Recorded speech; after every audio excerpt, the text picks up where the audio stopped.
kenapa di dalam Islam diperbolehkan menyetubui budak tanpa dinikahi terlebih dahulu? Ini sudah pernah ditanya yang lalu ya.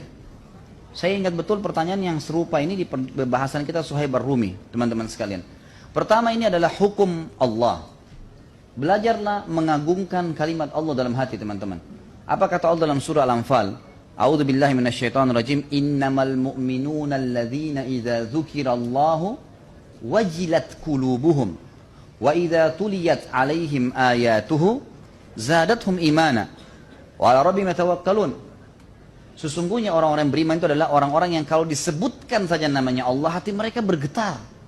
Dan kalau dibaca ayat-ayatnya, hati mereka imannya dipenuhi dengan iman. Dan mereka selalu bertawakal kepada Tuhan mereka. Banyak orang yang belum memahami masalah bobot kalimat Allah Azza wa Jalla. Allah perintahkan, teman-teman. Kenapa laki-laki boleh poligami lebih dari satu orang wanita? Allah memang menurunkan hukum begitu. Kenapa sholat asar 4 rakaat, duhur 4 rakaat? Dua-duanya waktu berdekatan. Kenapa? Kalau orang suka protes, kenapa kita nggak jadikan saja jam 2? Allahnya satu kali aja 4 rakaat. Kenapa harus dua-dua? Loh, Allah maunya begitu. Itu dulu yang pertama. Allah mengatakan dalam Al-Quran memuji sifat para sahabat. A'udzubillahi minasyaitonirrajim. Maka nali mu'minin wala mu'minatin idza qadallahu wa rasuluhu amran an yakuna lahumul khiyaratu min amrihim. Tidak layak bagi laki-laki mukmin dan perempuan mukminah yang kalau Allah dan Rasulnya sudah menentukan sebuah hukum, mereka masih punya pilihan lain. Atau tanya, kenapa ya, kenapa ya, kenapa ya? Ini sampai kapan mau tanya kenapa ya? Ini harus difahamin dulu nih. Orang mukmin adalah orang yang menerima hukum Allah. Dia suka atau tidak suka dulu. Kalau dia terima, Allah akan lapangkan dadanya untuk bisa mengamalkan. Itu berhubungan yang pertama. Yang kedua, teman-teman sekalian, budak wanita sebelum Islam, selalu tadi seperti saya katakan, umumnya sejarah, semua sejarah, saya baca riwayatnya, itu luar biasa. Semua wanita cuma tahu digauli, dibunuh, digauli, dibunuh, selalu. Dalam sejarah peperangan dunia, tidak pernah wanita itu kemudian dihormati. Islam datang menetralkan wanita yang didapatkan dalam peperangan ini menjadi budak wanita. Hukumnya sama, dibebasin lebih mulia, dinikahi boleh. Tetapi karena mereka budak, hukumnya Allah SWT tinggalkan, memang boleh digaulin. Allah sebutkan dalam Al-Quran itu. Ya. A'udzubillahi minasyaitonirrajim.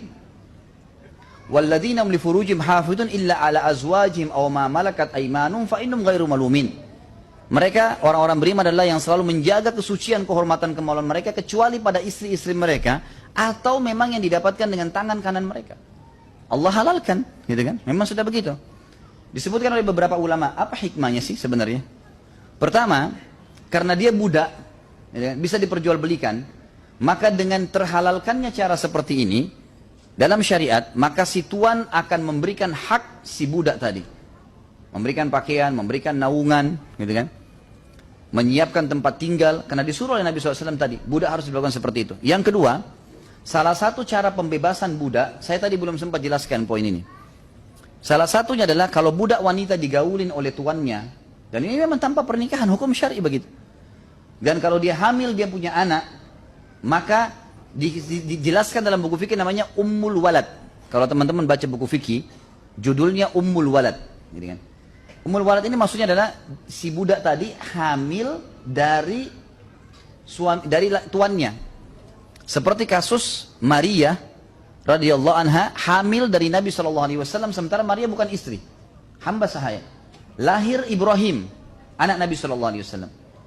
Dan dalam hadis kata Nabi SAW, Ummul Walad, budak yang akhirnya hamil dari tuannya, akan menjadi bebas dari keterbudakannya setelah tuannya meninggal dunia. Dan hukumnya adalah hukum anak. Anaknya adalah anak, sah. Seperti anak dari istrinya, gitu kan.